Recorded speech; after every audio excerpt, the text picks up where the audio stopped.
Bismillahirrahmanirrahim. Assalamualaikum warahmatullahi wabarakatuh. Alhamdulillahirabbil alamin wassalatu wassalamu ala rasulihil amin wa ala alihi wa ashabi man tamassaka bisunnati ila yaumil. Pemirsa dan pendengar Roja TV dan juga Radio Roja yang dimuliakan Allah Subhanahu wa taala serta kaum muslimin dan muslimat dimanapun antum berada.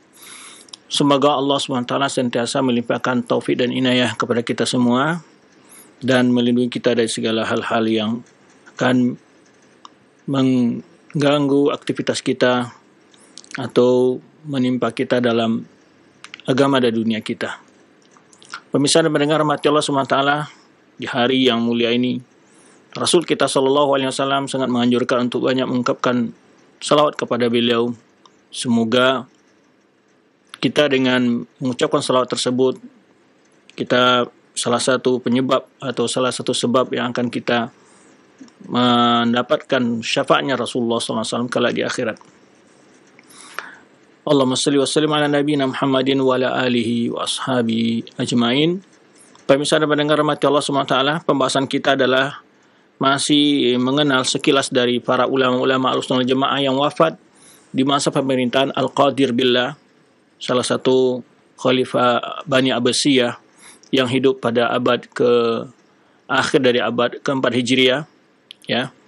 Yang mana di masa pemerintahan beliau yang cukup panjang tersebut banyak sekali ulama-ulama besar yang wafat, yang meninggalkan warisan ilmu yang cukup besar bagi umat, terutama hal perkara yang berkenaan dengan akidah.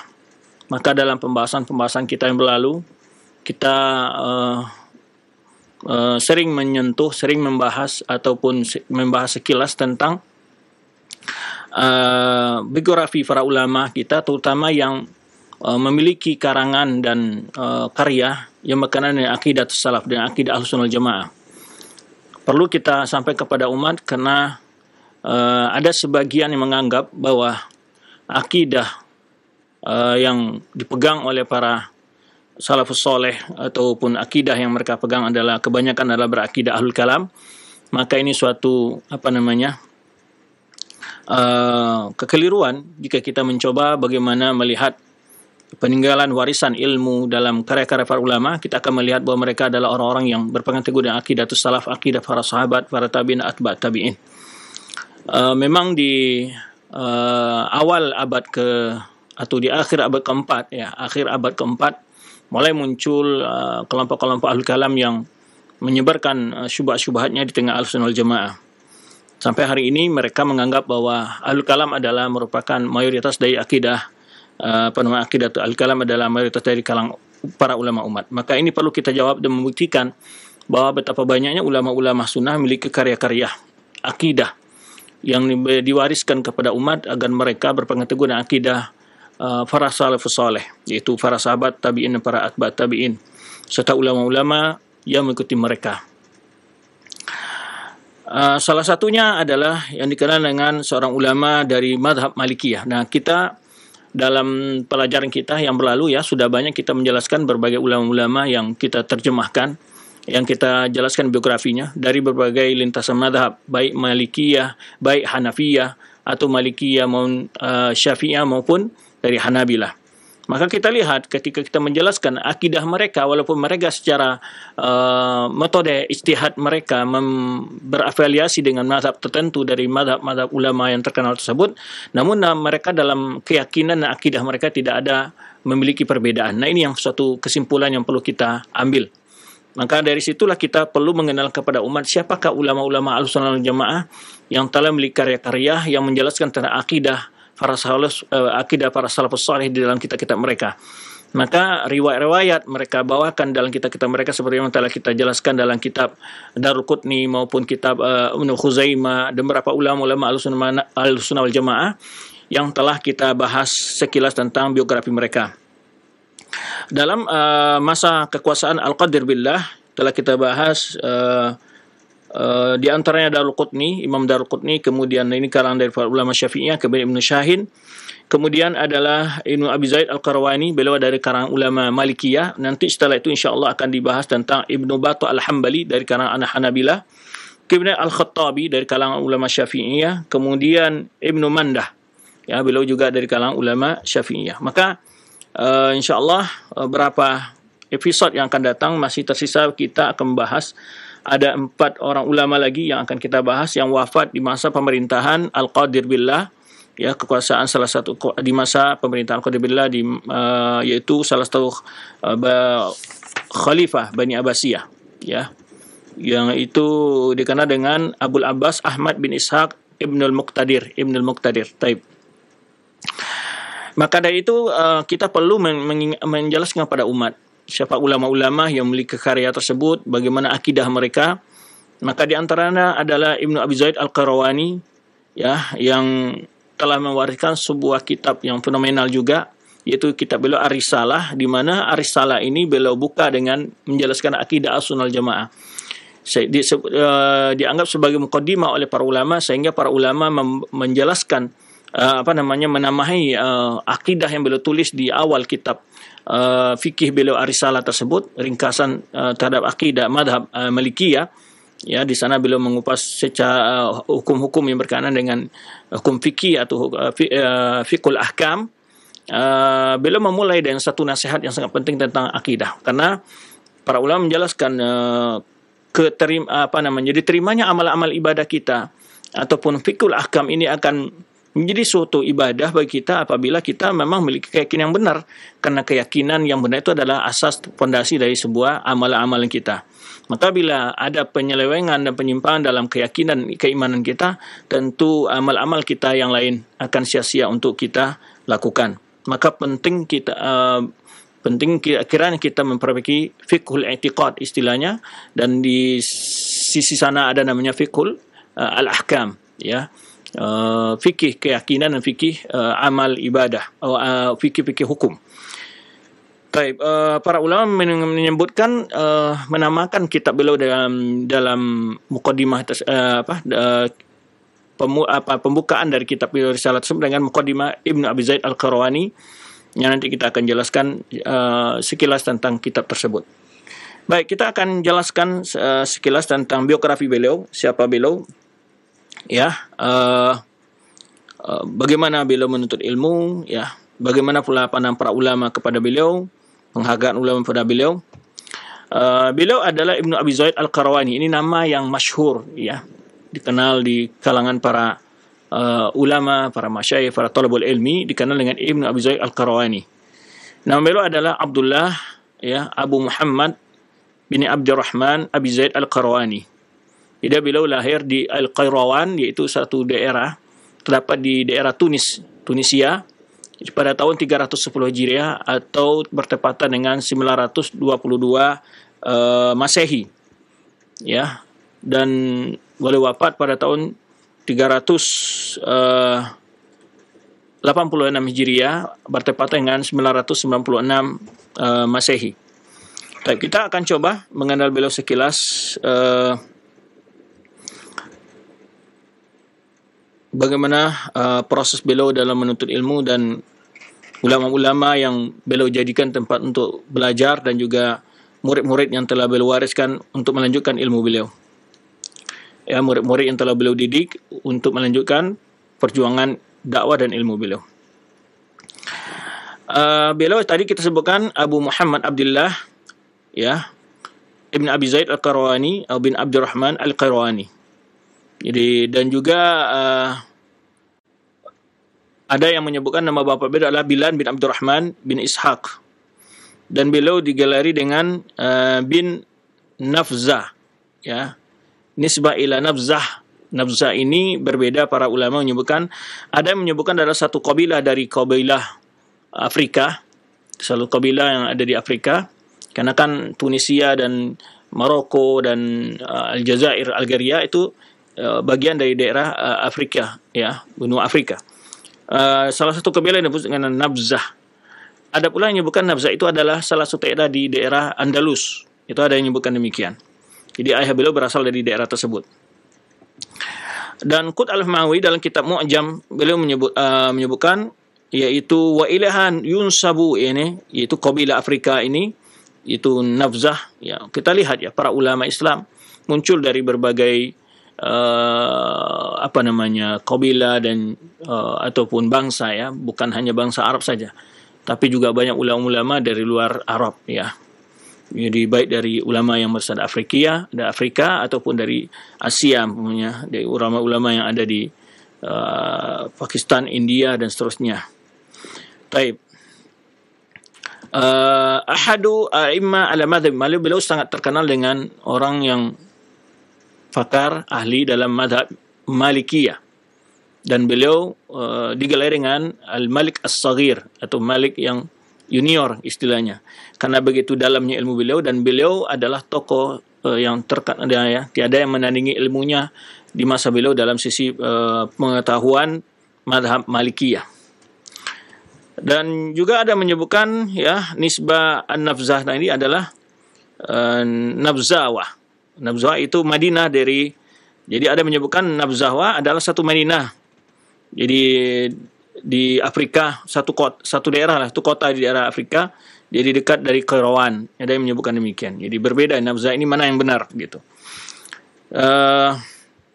Dan juga dikatakan oleh seorang ahli sejarah Tunisia, Osman Al-Ka'aki ya, mengatakan bahwa itu adalah Nabzah adalah dari Andalus, berada di Andalus. Ya, dan ini yang dirujikan oleh Boklaman dalam daerah Islami dan dalam suatu tulisannya, dan juga daerah Al-Ma'arif Al-Islamiyah.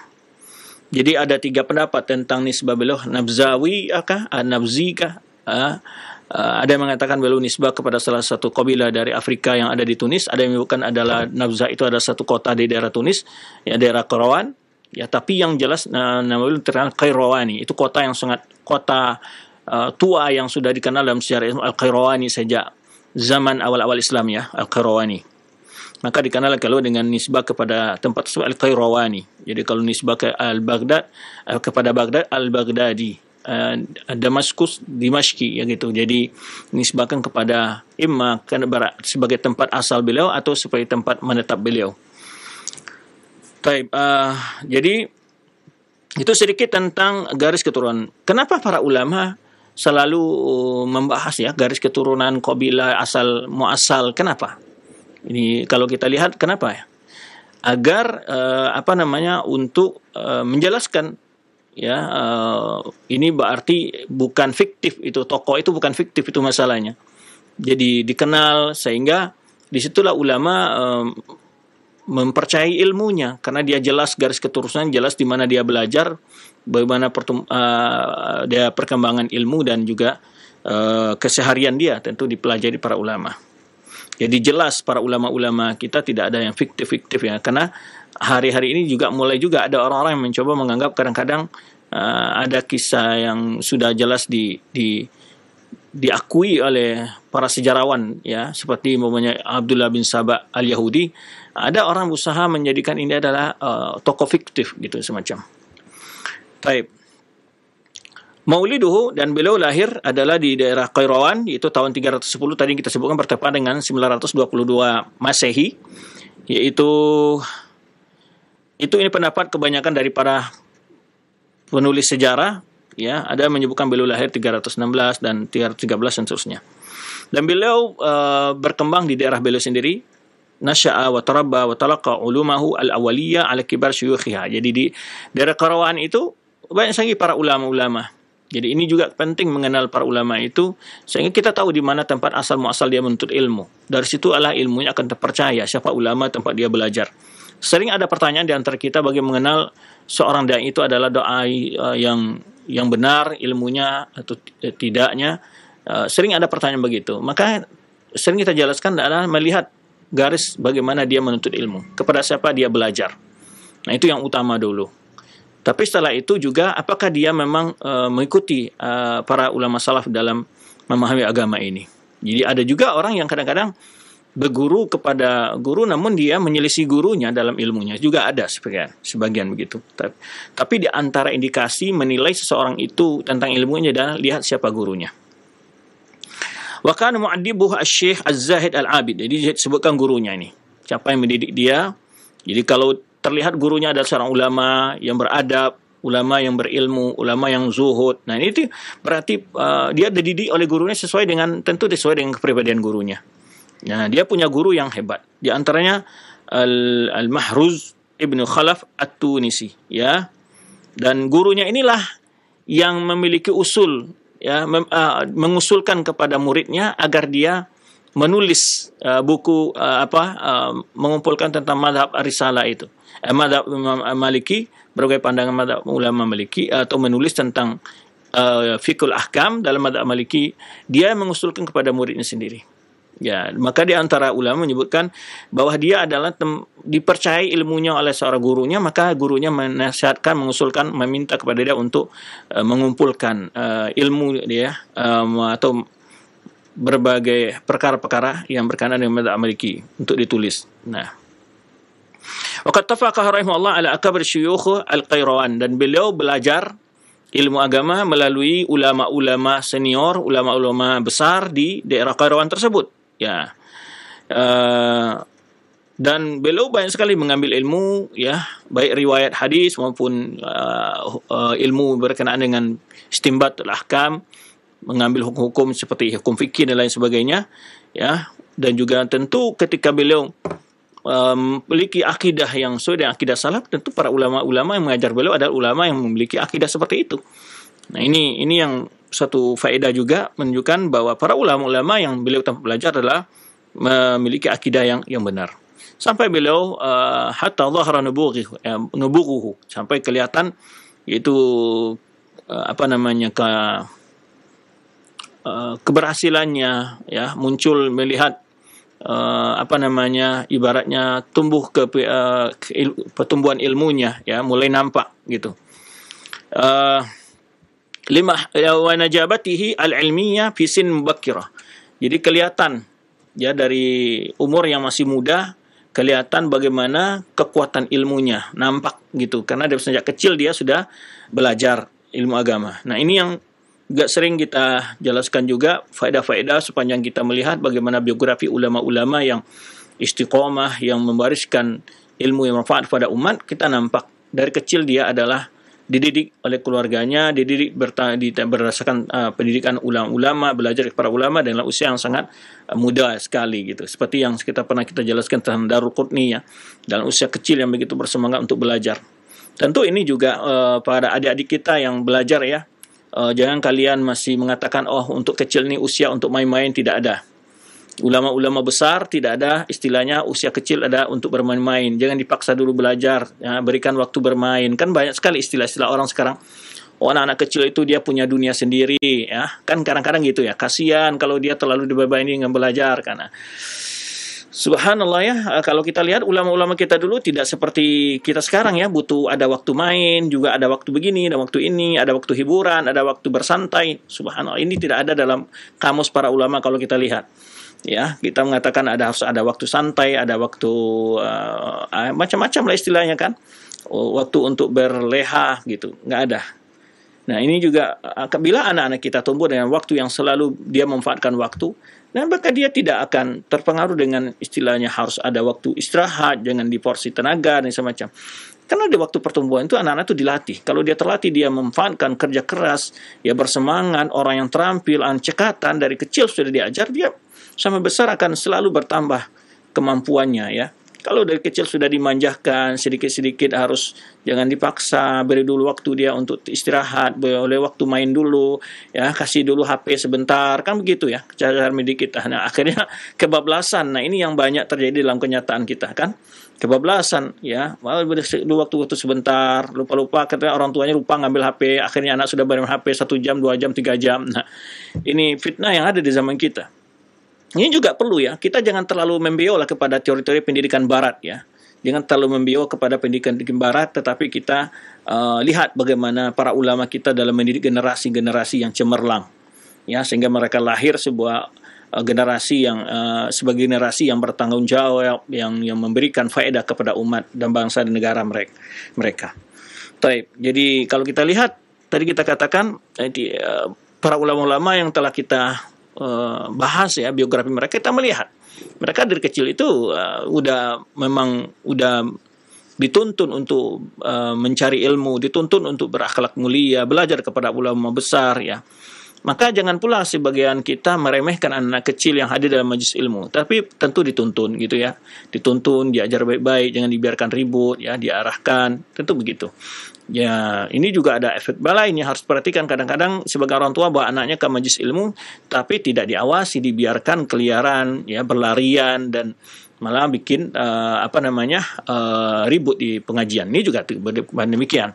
Tapi anak-anak kita sebelum berangkat itu kita nasihatkan bahwa kita akan belajar di sana, tidak boleh banyak main, ya, duduk, ya, dipegang di samping kita. Jangan dibiarkan dia lepas dari genggaman kita atau pengawasan kita. Baik. Kemudian ya hatta anna mutarjimina lahu qad dzakaru annahu qad allafa risala sana 1927. Jadi beliau lahir umur tahun 310, umur 17 tahun. Ya, pada tahun 327 beliau sudah menulis kitab beliau Ar-Risalah, yang kitab yang fenomenal dalam mazhab Malikiyah itu. Jadi umur 17 tahun membeli karya seperti kitab Ar-Risalah. Ar-Risalah ini yang berjilid-jilid ya, membahas tentang berbagai hukum dalam mazhab fikih Malikiyah. Jadi umur 17 tahun beliau sudah sebagai ulama muda lah istilahnya bahasa kita sekarang ya. Ulama yang tapi kalau dilihat kandungan kitab beliau Ar-Risalah itu bukan ulama muda ya, tapi ulama yang tua ilmunya, bahkan usianya yang muda gitu. Taib. Jadi ini kita lihat. Maka kita bangga dengan kehebatan para ulama kita. Karena hari-hari ini banyak orang lebih menonjolkan kehebatan orang-orang kafir gitu ya. Sehingga yang anak-anak kita lebih banyak kenal orang-orang yang non muslim, orang-orang yang kafir daripada mengenal tokoh-tokoh Islam yang telah memberikan kontribusi yang cukup besar untuk umat ini. Ya, jarang kita mengenal bagaimana perjuangan mereka. Akhirnya rasa kagum, rasa ingin memuliakan ulama-ulama itu kurang dalam diri anak-anak kita.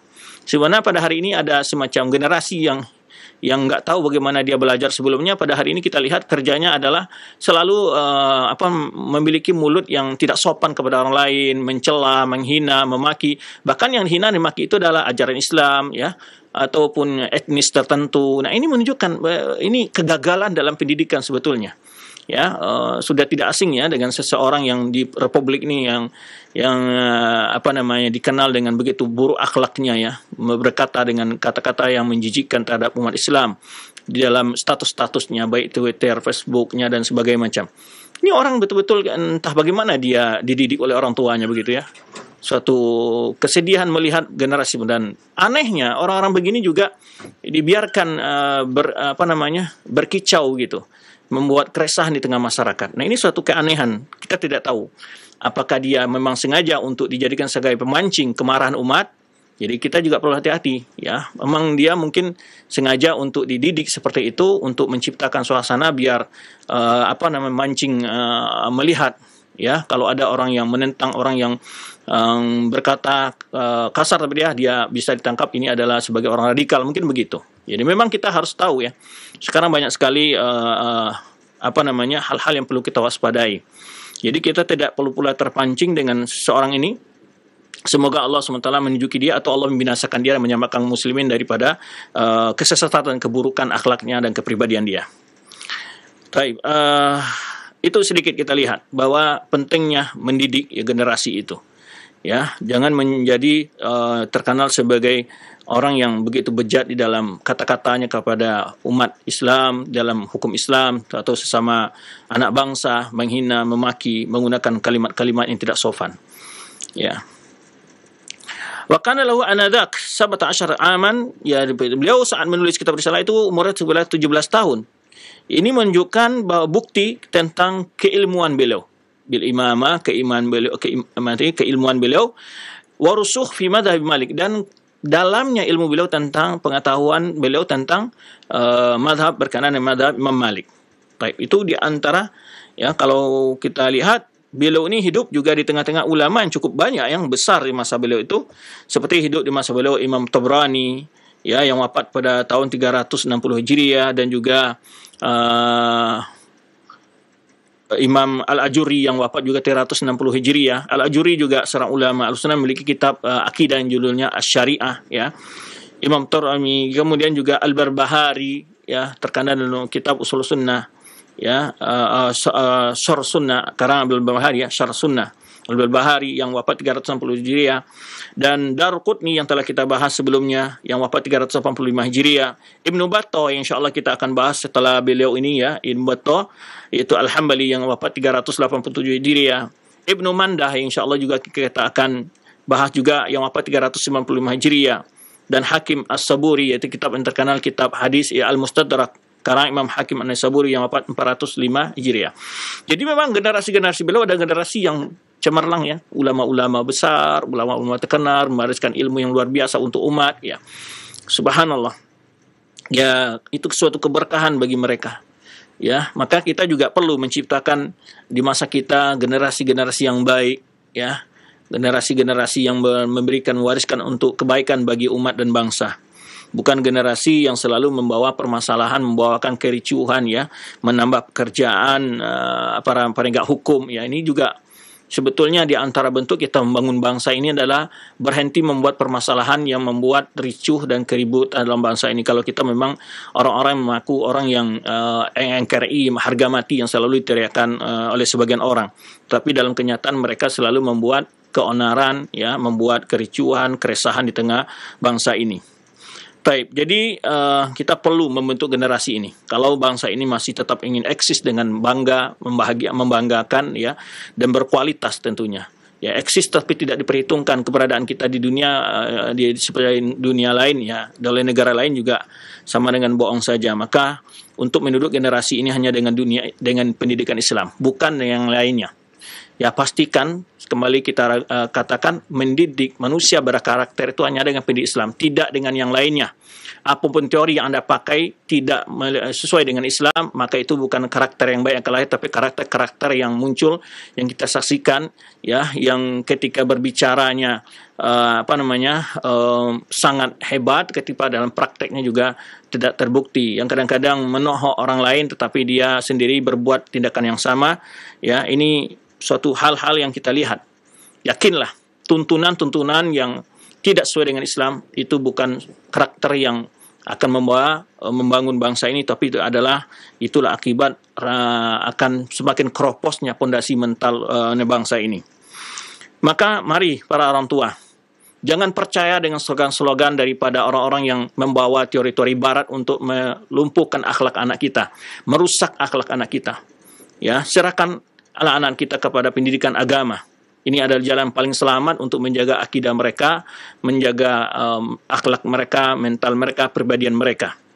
Ya, kita tidak hanya sekedar mendidik manusia agar hebat dalam segi bidang teknoratnya, dalam bidang teknologinya. Karena kalau itu hanya dilakukan, binatang pun bisa kita latih, seperti monyet umpamanya bisa hebat juga, ya, menjadi topeng monyet. Binatang-binatang kadang ada yang hebat seperti anjing, dijadikan anjing pelacak semacam.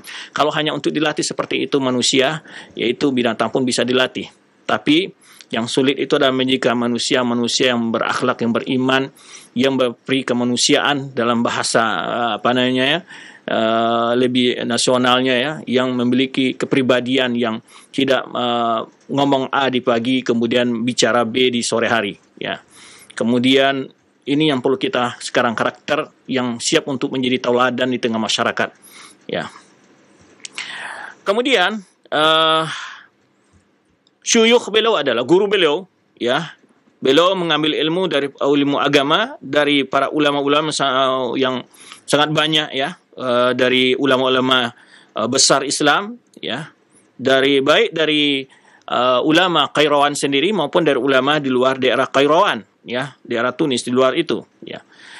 Di antaranya adalah seorang ulama besar di daerah Qairawan namanya Abu Fadl Abbas bin Isa Al-Mamsi, ya, Al-Mamsi, ya, yang wafat 333 Hijriah. Kemudian juga alim Afriqiya fi waqtihi, ulama besar di masanya di Afrika, yaitu namanya Hafiz Madhab Malik, yang ahli, ya, hafal Madhab Malik, Abul Abbas Abdullah bin Ahmad Al-Abyani At-Tunisi, yang wafat 390 Hijriah. Kemudian juga Imam Al-Hafiz Abu Maimunah Darras Ibnu Ismail Al-Jarwi Al-Fasi, yang wafat 357 Hijriah. Kemudian Imam Al-Faqih. Jadi ulama-ulama kan kalau sekarang kan ada istilahnya, ya, istilah gelar-gelar yang diberikan gelar akademik ya. Sebetulnya dalam istilah-istilah ulama ahli hadis, ulama Islam sudah dahulu memiliki gelar akademik seperti itu, derajat-derajat daripada setiap keilmuan ulama itu. Ya kalau seorang disebut al-allamah, al-imam, al-faqih, al-muhaddis, al-mufassir gitu kan. Jadi kalau istilah-istilah ilmiah itu sudah dahulu ya, jangan pula dikatakan bahwa orang barat lebih dahulu dalam menyusun gelar-gelar seperti itu, tapi ulama-ulama kita lebih dahulu ya, bahkan ulama kita lebih spesifik, dia ke ahli dalam ilmu sejarah disebut al-mu'arrikh ya kan, hadis disebut al-muhaddis, tafsir al-mufassir, jika dia ahli dalam fikih al-faqih ya, kemudian al-mufti, itu kan ada tingkat-tingkatan, al-mujtahid, dengan ini istilah-istilah yang digunakan para ulama kita ketika menggelari ulama-ulama ya tingkatan ilmiah yang ada di masa generasi para ulama salaf. Baik, jadi disebutkan al-imam al-hafiz. Ya, al-hafiz itu bukan hafal Al-Qur'an maksudnya. Al-hafiz yang banyak hafal hadis, orang yang cerdas ya. Hafal Al-Qur'an juga hadis Rasulullah SAW. Kemudian al-imam al-faqih ya, al-imam al-faqih Abu Bakar Muhammad bin Abdullah al-Abhari ya, yang wafat 390 Hijriah, alladhi intahat ilaihi ri'asatu madhab Malik di Baghdad. Dia adalah ulama terakhir yang terkenal ya menguasai madhab Maliki di daerah Baghdad. Kemudian Imam al-Faqih, Imam al-Faqih Abu Ishaq Muhammad bin Al-Qasim ibni Sya'ban al-Misri ya, yang wafat 355 Hijriah. Kemudian ya, ini disebut juga Syekh Fuqaha al-Madhab Malikiyah di Mesir. Jadi ulama-ulama Maliki itu di setiap kota ada yang pakar. Ini beliau adalah pakarnya Madhab Maliki di daerah Mesir, yang sebelumnya ada pakar Madhab Maliki di daerah Baghdad ya. Kemudian Al-Faqih Al-Hafidh Abu Bakar Muhammad bin Ahmad Ibn al-Jahm Al-Marwazi ya. Wahwa Imam Jalil, ini wafat 329 Hijriah. Ya, Imam Jalil lahu iddatu mu'allafat fi madhab Maliki, memiliki banyak karya dalam madhab Maliki. Ya, belum belajar langsung ke Qadhi Ismail Ibn Ishaq Al-Baghdadi dan juga Abdullah bin Ahmad bin Hanbal. Jadi Abdullah Muhammad bin Hanbal anak dari Imam Ahmad bin Hanbal. Itu guru-gurunya, ya. Kita lihat guru-guru beliau adalah ulama-ulama yang sudah luar biasa ilmunya, diakui ya. Dan juga sedikit kini perlu jelaskan, menyebutkan seulama itu pakar atau tidak pakarnya bukan media massa ya. Sekarang media massa kalau kita lihat ya, dikatakan sepulan pakar ini, pakar ini. Itu mulut dari siapa? Mulut datang daripada seorang kemudian orang awam mengikuti, kemudian dikenal dia sebagai orang pakar. Padahal dia tidak punya kepakaran dalam bidang itu, tapi gelar itu diberikan oleh para media massa. Nah, ini kadang-kadang juga perlu. Jadi kalau gelar kira ulama dulu bukan media massa yang beli gelar, tapi adalah memang ulama-ulama yang fakar, ulama yang memiliki ilmu. Mereka yang berhak memilikan derajat-derajat tersebut. Jadi kalau sekarang enggak, murid mengasih gelar gurunya. Ustazi, al-faqih, al-muhaddith, ini gitu kan. Tapi kalau selevel, ya, pamannya kalau zaman kita ya, hidup pamannya Syekh Albani menamakan Syekh bin Baz al-faqih, muhaddith. Nah itu, betul itu. Ya, jadi penggelaran itu datang dari orang yang betul ilmunya senior dan dipercaya. Ya, memberikan itu bukan sekadar omongan gitu kan gitu. Ataupun ulama-ulama yang memang telah meneliti, melihat karya-karya mereka seperti Az-Zahabi. Ya, beliau dalam kitab beliau Syiar Al-Mala itu memberikan gelar-gelar pada ulama-ulama yang beliau melihat data-data tentang keilmuan beliau, ya, pujian-pujian ulama yang semasa dengan dia. Jadi, maka kita akan sebutkan nanti juga pujian dan pandang ulama semasa dengan Ibn Abi Qurani, bagaimana penghargaan secara ilmu kepada Ibn Abi Zaid Al-Qurani ini. Baik. Kemudian juga beliau memiliki murid-murid yang cukup unggul dalam ilmunya. Ya, Ibn Abi Zaid Al-Qurani, di antara Imam Al-Faqih Khalaf Ibn Abil Qasim Al-Asdi Al-Ma'ruf bil Baradi, Hafiz min Hufazil Madhab Maliki. Ini antara ulama-ulama yang pakar dalam madhab Maliki ini. Dan beliau memiliki kitab Sahibut Tahdhib Mudawwanah yang meringkas kitab Al-Mudawwanah. Ya. Alladhi amilahu ala kitab syekhihi Ikhtisar Al-Mudawwanah. Itu adalah tahdhib ikhtisar lagi dari kitab Ikhtisar Mudawwanah, atau ringkasan dari ringkasan. Kemudian juga murid beliau ada Abu Bakar Ahmad bin Abdurrahman Al-Khawlani. Jadi untuk mengenal silsilah ulama siapa gurunya, kadang-kadang kita melihat terjemahan dari gurunya atau terjemahan dari muridnya. Kalau muridnya kadang-kadang akan disebutkan nanti dia pernah belajar kesimpulan. Nah, itu untuk mengenal nanti umpamanya dalam ilmu hadis itu disebutkan apakah si fulan pernah belajar menerima hadis ini diriwayatkan oleh dari si fulan itu hadisnya sahih atau tidak. Nah, nanti si fulan ketemu enggak, pernah belajar enggak? Di situ dilihat. Kalau dia meriwayatkan hadis dari seseorang, padahal tidak pernah ketemu, dan bahkan mungkin tidak pernah melihat dan tidak pernah ketemu, maka tidak akan ditemukan dalam terjemahnya. Bahkan di dalam terjemahnya, para ulama pun menyebutkan tahun berapa dia bertemu. Gitu. Itu lebih detail nanti. Jadi tidak sekadar disebut tebak-tebakan saja ya, karena sekarang ini orang melihat bahwa mengatakan bahwa susunan isnad hadis itu adalah si fulan berkata demikian semau-maunya, tidak. Tapi riwayat hadis itu benar-benar diteliti oleh para ulama. Si fulan meriwayatkan dari si fulan, bahwa si fulan pernah belajar apa tidak? Kapan dia bertemu dengan, di mana dia belajar itu? Ya, kemudian nanti akan dilihat itu dalam terjemahan para ulama lain, akan disebutkan bahwa dia bersama-sama belajar dengan si fulan kepada syekh si fulan pokoknya. Dari situ untuk melacak ya kesahihan penerimaan sambung sanad ya hadis itu nanti. Nah, dari sini terlihat itu. Bukan dipelajari siapa gurunya dan siapa muridnya. Ya, emang untuk mengenal murid melalui guru, atau kadang-kadang untuk mengenal guru dan melalui muridnya, atau teman juga bisa, seangkatan dengan dia. Nah, itu salah satu ilmu hadis yang bagaimana pentingnya mengenal biografi para ulama tadi. Jadi inti kesahihan sanad itu dilacak melalui siapa. Untuk ittisalus sanad, menyambung sanad hadis itu dilacak melalui terjemahan para ulama. Baik. Kemudian, ya, di antara murid beliau adalah yaitu Abu Bakar Ahmad bin Abdurrahman Al-Khawlani yang wafat 430 Hijriah, yaitu Syekh Fuqaha Al-Qayrawan fi waqtihi. Itu adalah gurunya para ahli fikih ya, Syekh Fuqaha ya di Qayrawan pada waktunya. Kemudian berikut lagi Abul Qasim Ibn Abdurrahman Al-Labidi ya. Itu yang wafat pada tahun 440 Hijriah. Takharaja bin Abi Zaid wal Qabisi walau masail mudawwana. Jadi disebutkan di sini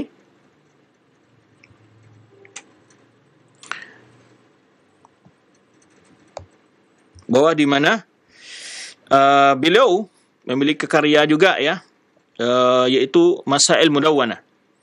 Kemudian juga Abu Muhammad Makki bin Abi Talib Al-Qisi Al-Qayrawani yang wafat 355 Hijriah, Al-Faqih Al-Muqri Al-Mufassir. Nah, Al-Faqih ya, Al-Faqih artinya paham dengan ilmu agama, juga bisa diartikan adalah faqih dalam arti dalam madhab tertentu. Faqih orang-orang yang berpaham agama, Al-Muqri itu ahli dalam masalah qiraat, Al-Mufassir yaitu ahli tafsir. Dan memiliki beliau ini Abu Muhammad Makki bin Abi Talib Al-Qisi Al-Qayrawani ini memiliki karangan banyak dalam qiraat dan tafsir dan juga i'rabul Quran. Nah, itu di antara melihat seorang guru memiliki murid-murid yang begitu berjasa menyebarkan ilmu dari gurunya. Baik, makanatu wasana ulama alaihi, bagaimana pujian ulama terhadap Ibnu Abi Zaid Al-Qayrawani ini. Ya. Ini yang kita katakan tadi, bahwa dia diakui keilmuannya oleh para ulama. Ya. Istilahnya kalau dia seorang dokter, yang memujinya ada dokter. Kalau dia ahli dokter kandungan, tentu dibutuhkan pujian dari orang yang ahli juga dokter kandungan, begitu istilahnya. Jangan nanti dia pemainnya datang gelar pemain dari orang kafir menunjukkan ini pakar Islam pemainnya, padahal dia belajar kepada orientalis ya.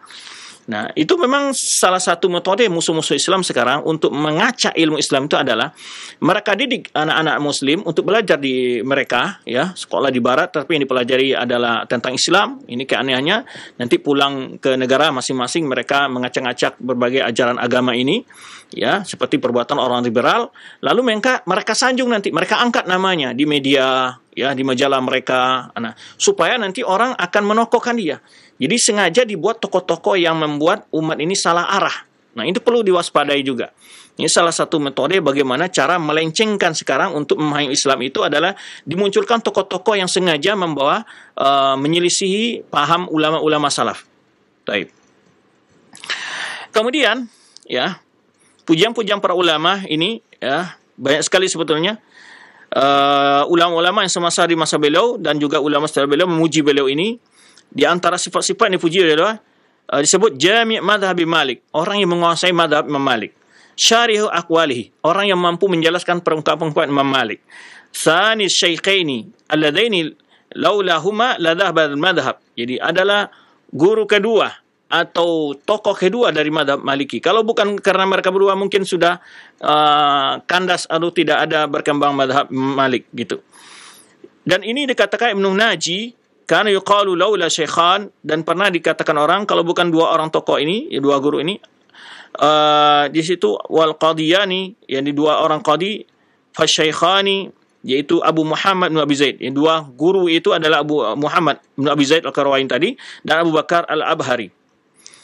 Kemudian dua Muhammad, ini tokoh-tokoh dari ulama Malikiyah, itu Muhammad, ada Muhammad bin Sihnun, ini tokoh ulama senior dari ulama Malikiyah juga, mazhab Malikiyah juga, wa Muhammad Al-Muwaz. Ada dua orang qadi yang terkenal dari ulama Malikiyah adalah Abu Muhammad Abdul Wahhab dan Abul Hasan Ibn Al-Qassar. Taib. Kemudian di antara pujian-pujian yang lain dari orang-orang menyebutkan biografi beliau adalah dari para ulama menulis biografi beliau, ya, beliau digelar dengan Malikus Shaghir, ya, Malik yang junior itu ini. Imam Malik adalah disebut, artinya begitu dalamnya ilmunya dia dikatakan dia bagaikan Malik yang kedua atau Malik yang junior. Juga disebutkan Khalifatul Malik atau adalah pengganti Imam Malik. Nah, waqad abana lana al-alama Nafzawi an sabi hadhi tasmiyah fayaqul. Jadi seorang ulama menjelaskan sebab kenapa dia dinamai digelari dengan itu. Min a'zami awsafi ulu sanadi. Nah, di antara yang sangat keistimewaan dia ada memiliki sanad yang sangat tinggi. Karena dia meriwayatkan dari Sihnun biwasitatin, dengan satu orang saja. Ini Sihnun kan seorang ulama Maliki yang terkenal. Kemudian Ibnu Al-Qasim biwasitataini. Ibnu Al-Qasim juga tokoh Maliki yang terkenal, hanya dengan jarak dua orang saja. Dari Imam Malik itu riwayatnya adalah 3, ya. Walidha luqiba bi Malik as-Shaghir. Karena itulah dia digelar dengan Malik yang junior. Kemudian juga para ulama telah bersaksi dengan keilmuannya, ya, wari'asa diniyah, kekuatan ilmu agamanya. Di antaranya adalah Qadhi Iyad. Ini tokoh Malikiyah juga. Haitsu yaqul kana imam al-Malikiyah fi waqtihi. Jadi Ibnu Abi Zaid Al-Qarawani adalah imam Malikiyah pada waktunya. Wa qudwatahum, dan juga yang menjadi qudwah bagi ulama-ulama. Wa jami' madhhab Malik, dia menguasai madhab Imam Malik. Wa syari' aqwalihi, ini pujian-pujian dan yang mampu menjelaskan berbagai penjelasan ungkapan Malik. Wa kana wasi'al ilm, dan orang yang luas ilmunya. Kathir al-hifdhi, dan luas hafalannya, wariwayah, dan juga riwayat. Ya, kutubu tashhadu lahu bidzalik. Buku-buku karangannya, karya-karya beliau akan menjadi saksi atas tersebut. Fasihal lisan, orang yang sangat fasihal lisan itu sangat jelas dalam menjelaskan masalah, ya, berungkapan yang sangat pintar dalam menjelaskan suatu permasalahan, ya, fasihal lisan. Lidahnya sangat fasih. Zabayanin, orang yang sangat mampu menjelaskan, wa ma'rifatin bima yaqul, ya, mampu menjelaskan apa yang dia katakan dan sangat memahami apa yang dia ungkapkan. Ya, zaban an madhhab Malik, yaitu sangat membela madhab Imam Malik, qaiman bil hujjah alaihi, menjelaskan hujah-hujah untuk membela itu. Basiran biradi ala al-hawa, ahli pakar dalam membantah al-hawa al-bid'ah. Ya, basiran biradi ala al-hawa. Dia sangat membantah para pelaku-pelaku bid'ah. Wa yajma' ila dzalika salahan taman wa wari'an wa iffatan. Ya, tambah lagi dia orang yang sangat salahan. Jadi orang yang soleh, baik, ya, taman, orang yang warok sekali, iffah, menjaga kehormatannya. Kemudian walaqad arafa qadrahu al-akabir. Ulama-ulama besar mengenal tentang kehebatan beliau. Baik, banyak sekali pujian ulama lagi. Abul Hasan Al-Qabisi beliau mengatakan Abu Muhammad imaman muayyadan mausuqan bihi fi dirayatihi wa riwayatihi. Jadi Abul Hasan Al-Qabisi menyebutkan Abu Muhammad bin Abi Zaid Al-Qarawani adalah seorang imam muayyadan, ya, yang mendapat bantuan, muayyad, ya, yang dapat dukungan, mausukan, dipercaya ilmunya, ya, baik dalam dirayah, dalam pendalaman pemahaman dalil-dalil, wa riwayah, atau meriwayatkan hadis-hadis Nabi SAW. Kemudian Imam Dhahabi juga menyebutkan, ya, Imam Dhahabi menyebutkan Al-Imam Al-Allama Al-Qudwa Alimu Ahli Maghrib Abu Muhammad Al-Qayrawani, ya, beliau imam, alama, qudwah, alim ahli Maghrib, yaitu Abu Muhammad Al-Qayrawani. dinamakan dengan Malikus Shaghir, ya. Kana ahadu man baraza fil ilmi wal amal. Beliau adalah orang yang sangat unggul di dalam ilmunya dan juga dalam amalnya. Wa kana rahimallahu ala tariqatis salaf. Ini yang penting, bahwa imam ini adalah mengikuti jalan salaf. Fil usul, dalam akidah, la yadri kalam wa la yata'awwal. Dia enggak mengenal ilmu kalam dan juga tidak mentakwil. Ya, mentakwil maksudnya khususnya ayat-ayat sifat. Kemudian masalah karangan beliau cukup banyak, ya. Dan Ibnu Habibullah karangan ini telah meninggalkan warisan karangan yang menjadi bukti tentang keilmuan beliau, ya. Dan kebanyakan karangan beliau dalam ilmu fikih, ya, dan sebagian juga dalam akidah, akhlak, dan juga ilmu tazkiyatun nafs, ya. Bahkan disebutkan karangan beliau lebih dari 40 arba'inah, ya. 40. Di antara yang terkenal itu Ar-Risalah, kemudian An-Nawadir wa Ziyadat. Ini adalah bantahan untuk pelaku-pelaku bid'ah yang menisbahkan perkataan-perkataan kepada Imam Malik dan seterusnya. Kemudian Mukhtasar Al-Mudawwanah, kemudian juga Tafsir Awqatis Salawat, Al-Jami' Sunan wal Adab wal Maghazi, Adzabu an Madhhab Malik, Risalah fi Usul Tauhid. Jadi ada beliau punya kitab Risalah fi Usul Tauhid, Risalah fi Radi alal Qadariyah. Ini beliau dalam masalah akidah. Astiqa billah wa tawakkul 'ala Allah. Ini kemudian kitab beliau yang tadi disebutkan Risalah, yaitu yang kita bahas, di mana muqaddimahnya membahas tentang akidah Ahlus Sunnah wal Jamaah. Baik, tentang kitab beliau Muqaddimah Abi Dzar Qarawani telah disyarah oleh banyak ulama. Banyak sekali syarahnya. Ya, syarah-syarah yang di antara ulama yang kontemporer mensyarah seperti Syekh Saleh Fauzan hafizahullah dan Syekh Abdul Muhsin hafizahullah, kemudian Syekh Bakar bin Abi Zaid, rahimahullah, ya, dan banyak lagi di antara yang telah mensyarah kitab beliau ini, yaitu membahas tentang akidah Ahlussunnah wal Jamaah, Taib. Kemudian beliau wafat, ya, qala ad-Dabbagh, bahwa beliau rahimahullah minal ajwad, orang yang sangat baik, wa ahlul ithar wa sedekah. Ia juga ithar, suka perhatian sama teman, lebih mendahulukan keperluan teman daripada diri sendiri, dan juga suka bersedekah, ya. Katsiral badli lil fuqara wa talabatul ilmi, suka membantu orang fakir miskin dan juga para penuntut ilmu. Subhanallah. Ini yang mungkin, ya, subhanallah, suatu kepribadian yang sangat luar biasa. Ya, beliau membiayai murid-murid beliau sendiri dengan harta beliau sendiri kadang-kadang. Nah, coba bayangkan.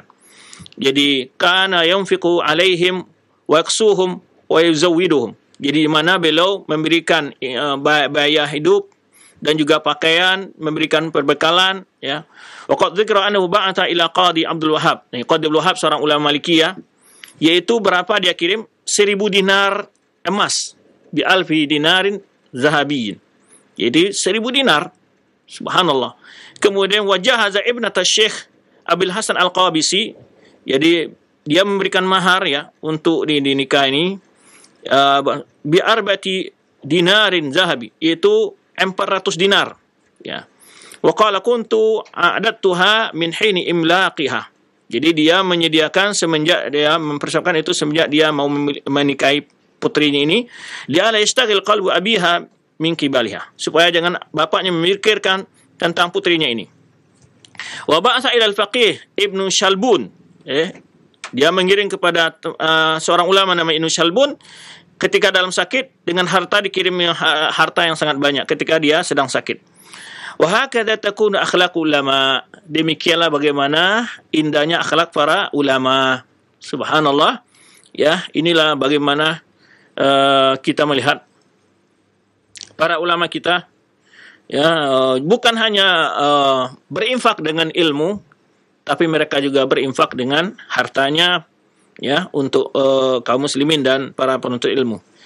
Dan beliau wafat pada tahun 386, ya, Hijriyah, atau 996 Masehi, rahimahullah taala, ya. Semoga Allah SWT merahmati beliau dan memberikan manfaat kepada kita untuk mempelajari kitab-kitab yang telah beliau wariskan kepada umat, terutama dalam masalah akidah beliau, ya, dalam kitab beliau itu Akidah Al-Qayrawani, yang dikenal dengan Muqaddimah Abi Zaid Al-Qayrawani. Demikian ya yang dapat kita bahas pada kesempatan ini. Sebenarnya kita jelaskan tadi, para ulama telah banyak mensyarah kitab beliau ini, sebagaimana tadi kita sebutkan kitab Muqaddimah beliau ini berbicara tentang akidah salaf. Namun juga ada di sana Ahlul Kalam yang mencoba memplesetkan pengertian-pengertian penjelasan beliau dalam akidah ini, di antaranya Abdul Fattah Abu Ghuddah. Ini disebutkan oleh Bakar bin Zaid Al-Qayrawani, Syekh Bakar bin Zaid Al-Qayrawani, Bakar bin Abi Zaid, ya, Bakar bin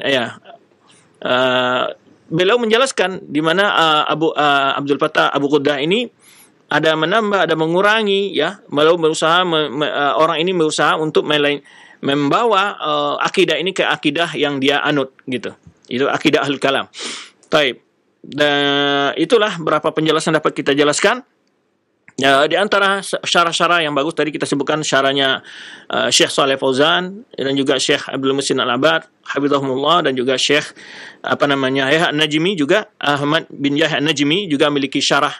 Kemudian juga tadi kita sebutkan syarah dari Bakar Abi Zaid, ya, yang menjelaskan tentang juga beliau mengkritik beberapa syarah yang sengaja membuat melencengkan pemahaman akidah yang telah beliau jelaskan di mukadimah tersebut.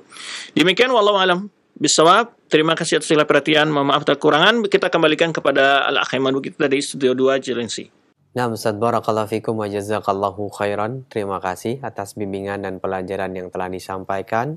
Semoga menjadi tambahan ilmu untuk kita semuanya, dan ilmu tersebut bisa menuntun atau membawa kita di dalam ketaatan kepada Allah Subhanahu wa taala selamat dunia dan akhirat. Ikhwatul Islam, pemirsa TV Roja dan pendengar Radio Roja dimanapun Anda berada, ini saatnya bagi Anda yang bertanya seputar pembahasan ini, kami berikan kesempatan, silahkan bisa menghubungi nomor kami. Baiklah, kami akan mencoba untuk membaca pertanyaan yang telah masuk dari Abdullah di Cilengsi yang bertanya, Ustadz, kalau zaman dahulu, zaman para ulama salaf menyikapi ahli filsafat ini sangat membenci sekali dan mengingatkan kepada masyarakat atau kaum muslimin untuk menjauhi orang-orang berpikiran filsafat. Akan tetapi sebaliknya, zaman sekarang filsafat menjadi seperti ilmu yang diagung-agungkan dan menjadi sebuah kesempurnaan bagi manusia untuk bisa memahami filsafat agar hidupnya itu tenang dan baik. Nah, bagaimanakah sikap terbaik bagi kita untuk menyikapi permasalahan filsafat yang saat ini sedang marak di kaum muslimin dan muslimat? Silakan, Ustaz. Pandang filsafat dan para ulama kita, filsafat itu lebih berbahaya daripada ilmu kalam. Dan Imam Al-Ghazali punya kitab namanya Iljamul Awam an Ilmil Kalam. Di sana beliau meriwayatkan perkataan-perkataan para ulama-ulama, mulai dari ulama kalam mazhab Hanafiyah, Malikiyah, kemudian Syafi'iyah, kemudian juga dari kalangan Hanabilah yang mencela ilmu kalam. Dan ilmu kalam berasal dari ilmu filsafat. Kenapa mereka mencela? Karena memang telah berefek berat terhadap akidah, yang meragukan tentang kebenaran riwayat tentang hal-hal yang gaib. Munculnya akidah Qadariyah, muncul akidah Ahlul Kalam, Jahmiyah, Mu'tazilah, Asy'ariyah dan Maturidiyah dan Kullabiyah adalah gara-gara mereka menggunakan manhaj metode dalam memahami nas-nas, khususnya nas-nas berkenaan dengan ilmu-ilmu gaib seperti sifat-sifat Allah atau perkara-perkara hari akhirat. Sehingga mereka melogikakan dengan konsep dan teori-teori filsafat tersebut. Ini yang menyebabkan ulama mencelah ilmu tersebut. Namun ilmu itu pada masa kontemporer ini, pada saat sekarang ini, kadang-kadang ya penamaan kadang-kadang yang keliru. Ya, setiap ilmu dinamakan dengan filsafat. Filsafat itu terbagi banyak hal. Ada filsafat ilmu-ilmu tabi'i, ya, ilmu-ilmu yang sifatnya untuk tidak berkaitan dengan akidah. Ya, kemana filsafat itu juga filsafat kesehatan, filsafat ini, filsafat itu, banyak sekali pembagiannya. Yang dimaksud di sini adalah memakai konsep ketuhanan ilmu filsafat dalam memahami ajaran Islam. Itu yang kita maksud ini. Itu konsep-konsep dalam memahami nas-nas. Ya, karena asal dari ilmu filsafat itu ada dua. Pertama, tidak percaya kepada yang gaib, kecuali yang mereka hanya melakukan logika suatu penelitian yang bisa diraba, dilihat, dirasa, dilakukan sebagai penelitian. Itu sebagai sumber ilmu bagi mereka. Kemudian adalah sumber kebenaran berasal dari akal. Nah, sedangkan orang Islam itu percaya kepada yang gaib, dan sumber kebenaran berasal dari wahyu. Dan wahyu itu disampaikan Allah SWT dengan sangat jelas, gamblang, ya, dan juga sabda-sabda Rasulullah SAW. Nah, ini diantara menyebabkan mereka pertama tidak mempercaya tentang adanya yang gaib. Itu adalah konsep dari ilmu filsafat. Dia hanya percaya kepada hal-hal yang nyata, yang bisa diteliti, yang bisa dilakukan eksperimen. Nah, itu menurut mereka itulah sumber ilmu. Nah, makanya kadang-kadang di dalam penelitian sekarang mereka tidak mau, oh, Al-Quran jangan diteliti, hadis nggak boleh diteliti. Nah, mereka ingin seperti itu. Kita harus mencari eksperimen sendiri, gitu. Padahal sebetulnya kita ingin menjelaskan bagaimana Islam memandang berbagai persoalan-persoalan dan sesuaikan dengan tuntunan Islam itu agar benar kehidupan kita, pola hidup kita. Itu. Jadi Islam itu turun untuk menjelaskan berbagai persoalan hidup ini, menjadikan solusi permasalahan yang ada. Nah, itu diantara mereka. Intinya orang filsafat pertama tidak beriman kecuali ada hal-hal yang yang bisa dijangkau oleh indera manusia. Yang kedua, mereka adalah tidak percaya dengan adanya wahyu itu, atau mereka lebih percaya kepada akal mereka. Sesuatu yang tidak bisa diterima logika bagi mereka itu suatu hal yang tidak bisa diterima. Ini di antara yang menyebabkan para ulama sangat mengkritik. Jadi sangat bertentangan dengan pola keyakinan orang beriman. Ini wallahu alam bissawab. Barakallahu fikum wa jazakallahu khairan. Terima kasih Ustaz atas jawaban yang bermanfaat.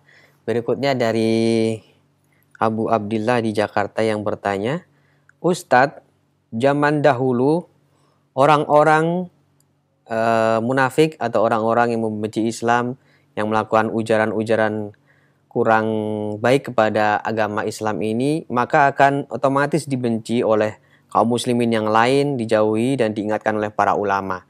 Nah, saat ini di zaman-zaman modern, sosial media yang begitu gencar, orang-orang munafik, orang-orang yang membenci Islam mengujarkan kata-kata kebencian kepada Islam itu sendiri dan ajarannya, bahkan kepada para ulamanya. Akan tetapi mereka justru mendapatkan atensi atau perhatian dari orang-orang yang sepemikiran, kemudian orang-orang di luar sana karena medsosnya yang terkenal. Kita sebagai kaum muslimin kadang gemas terhadap hal seperti ini, Ustaz. Sikap apa yang terbaik menyikapi orang-orang seperti ini yang marak di medsos? Silahkan. Pertama harus kita sikapi adalah belajar ilmu agama, biar tidak terpengaruh dengan pola pemikir mereka. Mengerti dulu ilmu agama. Yang kedua, hindari sumber-sumber dan tidak membaca tulisan mereka, tidak mendengar perkataan mereka, ya, biarkan mereka mati busuk tanpa diperhatikan. Nah, kadang-kadang yang membuat mereka terkenal adalah ulah dari sebagian kita. Jadi kita men-share tapi tidak menjelaskan kebatilan yang dia lakukan. Ini juga keliruan, dan ini pernah kami ingatkan, baik pemikiran apapun saja, kelompok manapun saja, ya, kita jangan men-share kalau kita tidak mampu menjelaskan. Karena kalau kita share, orang yang menerima tidak semuanya orang alim, tidak tahu kebatilan secara jelas. Maka seakan-akan kadang-kadang karena bersumber dari kita, kadang-kadang orang menganggap ini benar mungkin seperti itu. Sebenarnya yang saya jelaskan dulu, sering dulu orang share bagaimana Syiah merayakan di hari Karbala, menyiksa badannya. Itu di-share kemana-mana. Ya, kalau orang-orang yang sepaham seperti sebagian sekte dalam kelompok Sufi, ya, bagi mereka menyiksa diri itu bagian dari metode taubat. Nggak salah menurut mereka sebetulnya. Nah, perlu kita hati-hati. Jadi tidak semua orang paham bahwa itu adalah suatu yang keliru dan suatu yang salah. Maka kita jangan ikut nimbrung di situ. Wa idza ra'aita alladziina yakhuduna fi ayatina fa'rid anhum hatta yakhudu fi haditsin ghairi. Jika kalian melihat ada orang melolok ajaran agama ini, ajaran Islam ini, jangan duduk bersama mereka, tinggalkan mereka. Jangan ikut nimbrung. Jangan di-share. Ya, kecuali kita mampu membantah, batu menunjukkan kebatilannya dan itu ditunjukkan kepada umat, itu hal persoalan yang lain. Ya, jadi jangan di-share, jangan diperhatikan, tidak usah didengar. Ya, dia terkenal adalah karena kita ikut memperkenalkan, menjadi mereka jadi booming, menjadi terkenal dan seterusnya. Itu di antara pola kita. Pertama, perkuat ilmu agama. Yang kedua, jangan ikut dengan hindari sumber-sumber berbagai perkara-perkara tersebut. Ya, dan juga yang ketiga, kita perlu waspada. Sekarang semua orang memiliki kebebasan, ya, kebebasan untuk bicara. Nah, kemudian kita perlu tahu bahwa hal-hal seperti ini kadang-kadang adanya tujuan-tujuan tertentu, cuma untuk propaganda, untuk memancing, untuk terjadi kericuhan, untuk jadi keributan. Maka kita jangan terpancing dengan hal itu, dan kita lebih banyak menjaga diri kita dari fitnah tersebut, menjauhi sumbernya, dan memperkuat ilmu dan iman kita. Itu intinya. Jadi perlu kita waspada dalam seperti ini, ya. Tidak terpancing, tidak emosi, karena emosi ya apa yang harus kita lakukan kalau kita tidak punya ilmu, ya. Kemudian juga bisa saja mereka ini adalah memang orang-orang yang disusupkan ke dalam Islam dengan tujuan untuk membuat umat Islam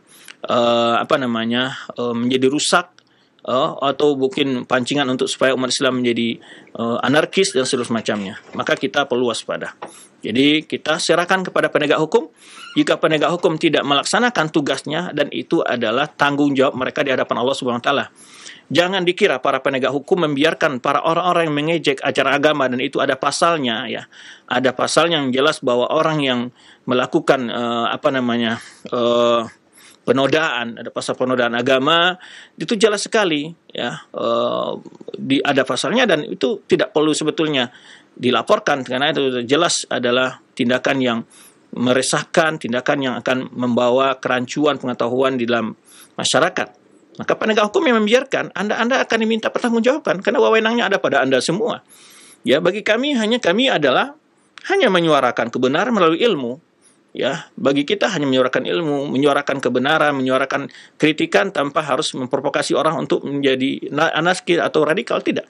Tetapi para penegak hukum bila diam melihat kesalahan-kesalahan tersebut, ya, maka mereka akan berhadapan, karena Allah telah memberikan sebuah amanah kepada mereka, dan mereka lah yang akan bertanggung jawab di hadapan Allah Subhanahu wa taala. Utamanya orang-orang yang penegak hukum yang beragama Islam, ketika melihat hal seperti itu diam, maka Anda jangan dikira bahwa Anda tidak memiliki tanggung jawab di hadapan Allah di akhir kelak, ya. Itu perlu disadari bagi kaum muslimin yang memiliki wewenang untuk menangkap, untuk memproses.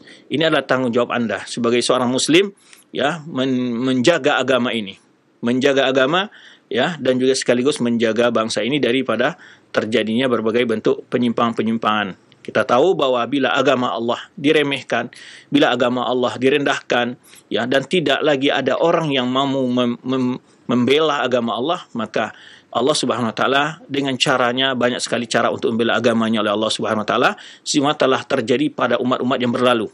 Ya, bagaimana hancurnya kaum yang menentang Nabi Nuh, bagaimana kaum Ad, bagaimana kaum Saleh, bagaimana Fir'aun, dan seterusnya. Jadi kadang-kadang kita, orang-orang yang tidak yakin dengan adanya hal-hal yang gaib, jadi tampak tipis imannya. Dia anggap itu hanya perkara-perkara alamiah saja. Tidak melihat itu sebagai pandangan bahwa itu adalah teguran dari Allah Subhanahu wa taala dalam berbagai macam bentuk bencana maupun musibah. Dan kadang-kadang kita tidak introspeksi diri secara bersama, ya, dalam perkara ini, terutama dalam masalah membela keadilan, menegakkan keadilan, dan seterusnya. Jadi suatu kezaliman itu akan membawa kehancuran bagi kehidupan kita. Maka dari itu orang-orang yang menegakkan keadilan mestinya menyadari bahwa tanggung jawab mereka adalah sangat berat di hadapan Allah Subhanahu wa taala. Wallahu a'lam bishawab. Barakallahu fikum Ustaz, jazakallahu khairan. Semoga bermanfaat dan menjadi tambahan ilmu untuk kita semuanya. Selanjutnya kami berikan kesempatan bagi Anda yang ingin langsung menghubungi kami via telepon. Silakan. Berat di hadapan Allah Subhanahu wa taala. Wallahu a'lam bishawab. Halo. Halo, Assalamualaikum. Waalaikumsalam warahmatullahi wabarakatuh. Dengan Ibu siapa? Di mana? Di hamba Allah dari Jakarta. Ini saya mau nanya di luar tema, boleh? Silakan Ibu. Ya, saya tuh biasa sholat duha 12 rakaat. Apa ada itu 12 rakaat? Ya, baik Ibu. Terima kasih atas pertanyaan. Terus saya tuh ayatnya baca Al-Quran. Jadi karena hafalan nggak banyak, saya baca apa boleh gitu. Baik Ibu, terima kasih atas pertanyaannya. Ya, makasih. Ya, silakan Ustaz. Taib, dalam jumlah rakaat salat duha, memang para ulama tidak menjelaskan tidak ada batasan rakaatnya. Sebagian ulama menyatakan kadang-kadang ketika tidak salat malam, maka utamanya dia melakukan salat duha dengan jumlah rakaat yang sebagaimana yang dijelaskan oleh sebagian ulama 12 rakaat itu seterusnya. Tetapi melazimkan hal itu, tentu tidak sesuai dengan sunnah Rasulullah SAW. Ini yang kita katakan melazimkan, ya. Tetapi salat sunnah itu adalah tidak ada batas jumlah rakaatnya. Salat duha tersebut tidak ada batasnya, minimalnya memang 2 rakaat. Itu yang pernah kita ketahui begitu. Adapun membaca ayat dalam salat sunnah, sebagian ulama memberikan kemudahan, ya, seperti dalam salat tarawih untuk melihat Al-Quran dalam salat sunnah jika tidak. Dan kalau memang memberatkan, dan utamanya agak lebih khusyuknya adalah membaca ayat yang kita hafal walaupun berulang-ulang dalam setiap rakaat itu pun tidak bermasalah sebetulnya. Umpamanya kita salat tarawih, umpamanya kita tidak banyak hafal ayat, kita ulang-ulang saja Qul Ahad umpamanya sama Inna A'tainaka Kautsar setiap rakaat juga tidak salah hal seperti itu. Tapi sebagian ulama memang memberikan rukhsah untuk salat-salat sunnah dengan melihat kepada Al-Quran pun tidak bermasalah. Wallahu a'lam bishawab. Syukran Ustaz, terima kasih atas nasihat dan jawabannya. Semoga menjadi tambahan ilmu untuk kita semuanya. Berikut kami membuka kembali kesempatan untuk Anda yang ingin bertanya via telepon. Kami harapkan pertanyaan Anda berkesesuaian dengan pembahasan yang telah disampaikan Ustaz di kesempatan pagi hari ini. Silahkan. Halo. Halo, Assalamualaikum. Waalaikumsalam warahmatullahi wabarakatuh. Dengan siapa Bapak? Di mana? Dengan Pak Sapiri dari Bangka. Silakan Bapak, pertanyaannya. Boleh tidak kita ambil 2 dari tema nih, pertanyaan 2 dari tema? Ya silakan Pak. Ini masalah sholat berjamaah ini ya. Halo? Ya silakan. Masalah sholat berjamaah dengan ya saya kan imam setelah membaca Al-Fatihah, kalau kita biasa sholat kan langsung baca surah.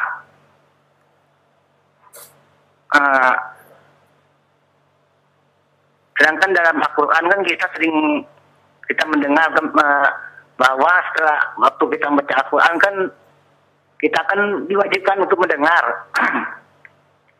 Apakah imam tidak memberi kesempatan kepada makmum untuk membaca Al-Fatihah? Setelah itu imam langsung membaca surah. Ya baik, terima kasih atas pertanyaannya Pak. Ditunggu jawabannya dari Ustaz. Silakan Ustaz.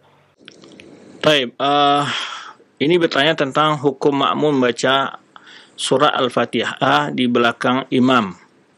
Pendapat ini ada berapa pendapat yang kuat, kalau nggak salah ada 3. Ya. Yang pertama, kalau ada yang mengatakan surat Al-Fatihah dibaca walaupun surat jahriyah atau sirriyah. Ya, yang pertama adalah baik sirriyah ataupun jahriyah membaca Al-Fatihah. Ini pendapatnya mazhab Imam Syafi'i. Itu yang banyak lebih didukung oleh dalil, ya, karena ayat hadis yang menyebutkan ketika Rasul menegur sebagian sahabat membaca bacaan di belakangnya adalah karena mereka membaca lebih suara yang mengganggu Rasulullah SAW. Itu jamak dalilnya, pengumpulan dari dalil tegur Rasulullah terhadap orang yang membaca di belakang beliau ketika beliau sholat. Bukan melarang membaca, tapi beliau adalah melarang untuk mengangkat suara mendengarkan sehingga meragukan imam. Jadi menurut mazhab Syafi'i maka boleh membaca Al-Fatihah setelah imam selesai membaca Al-Fatihah dan imam membaca ayat. Gitu. Adapun memberikan waktu, ada sebagian mengatakan demikian bagi ulama yang berpendapat juga memberikan waktu, tetapi tenggang waktunya berapa? Gitu. Dan tidak terdapat dalam sunnah Rasulullah SAW bahwa Rasulullah SAW memiliki diam antara baca Al-Fatihah dengan ayat. Nah ini yang menjadi persoalan. Tidak ada terdapat bahwa Rasulullah SAW pernah diam sementara ya agak 5 ataupun 2 menit atau 1 menit, tidak ditemukan, belum dapat dalilnya oleh kita, belum tahu kita. Itulah istilahnya. Nah, pendapat yang kedua adalah itu sebaliknya, yaitu apabila sholat berjamaah makmum nggak perlu baca Al-Fatihah karena bacaan imam adalah bacaan makmum. Nah, itu juga berdasarkan hadis ya. Jadi walaupun hadis ini dibicarakan kesahihannya oleh sebagian ulama, ya, qiraatul imam qiraa'atan man khalfahu. Bacaan imam adalah bacaan orang yang belakangnya. Tetapi ini juga dijawab. Kan makmum juga, kalau diambil ke umum hadis ini, berarti makmum nggak baca apa-apa sama sekali. Nah, di sini jawaban sebagian ulama lebih merajikan membaca Al-Fatihah. Karena memang hadisnya mengatakan, la sholata liman lam yaqra bi Fatihil kitab. Tidak sah sholat orang yang tidak membaca Al-Fatihah. Pendapat yang lain yaitu pendapat riwayat dari Imam Ahmad, yaitu bila salatnya jahar, seperti salat Isya umpamanya, bila imam membaca keras rakaat pertama dan kedua, itu makmum nggak perlu baca Al-Fatihah karena dia mengikuti imam, bacaan imam. Tapi ketika salat rakaat Isya, rakaat ketiga dan keempat, dia membaca. Nah, ini pendapat yang lain. Ya, ini pendapat yang lain. Wallahu alam, yang lebih kuat yang banyak merojikan adalah dua pendapat. Yang pertama, imam membaca selalu, atau pendapat membaca yang tadi disebutkan, kalau imamnya dikeraskan Al-Fatihahnya, makmum nggak perlu membaca karena dia ikut membaca bersama imam, mendengarkan bacaan imam, berarti dia sudah membaca. Nah, kalau ketika syria dia membaca, berarti semua zuhur umpamanya, berarti dia membaca semua dalam setiap rakaat. Tapi kalau salat Isya enggak, 2 rakaat pertama dia enggak membaca Al-Fatihah karena dia mendengar baca imam. Itu pendapat yang lebih kuat dari antara dua pendapat adalah imam pendapat Syafi'iyah tadi membaca setiap rakaat, ya, kita baca apakah jahar atau sir imamnya, ya, tetap dibaca. Wallahu a'lam bishawab. Nah, Ustaz, barakallahu fikum wa jazakallahu khairan. Terima kasih atas bimbingan dan jawaban yang bermanfaat yang telah disampaikan. Nampaknya pertanyaan tadi merupakan pertanyaan penutup di pertemuan kita. Sebelum kami akhiri, mohon Ustaz memberikan ihtitam. Fadhal ya Ustaz. Alhamdulillah, untuk kesempatan ini kita sudah sampai akhir dari waktu yang tersedia untuk kita menyampaikan materi. Terima kasih atas segala kehadiran antum. Semoga Allah berkahi waktu dan umur antum serta segala apa yang Allah berikan kepada antum semua. Dan Allah berikan kepada kita kesehatan, melindungi kita dari segala keburukan. Terima kasih banyak. Mohon maaf atas segala kekurangan dalam penyampaian materi ini. Subhanakallahumma bihamdika asyhadu an la ilaha illa anta astaghfiruka wa atubu ilaik. Wassalamualaikum warahmatullahi wabarakatuh.